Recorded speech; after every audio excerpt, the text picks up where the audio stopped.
Iimbestigahan na po ng pamanawan ng Philippine National Police ang idwaan sa pagitan ng National Capital Region Police Office o NCRPO at ng Bulacan Police.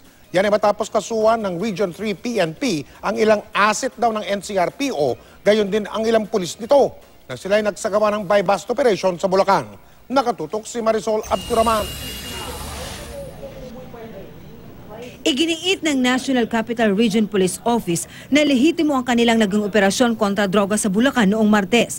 Nagkagirian ang Bulacan PNP at mga operatiba ng NCRPO matapos arestuhin ang asset at maging ang 12 miyembro ng NCRPO Regional Anti-Illegal Drugs. Nawala sa isip nila na ito na yung operation ng ating region ng NCRPO.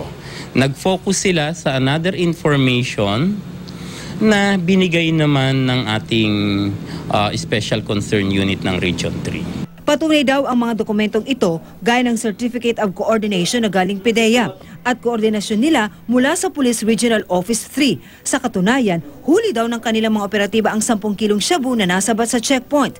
Ang target dapat doon ng NCRPO RAID, tapos natin makuha sa kanila. Tinanong din natin sila, no?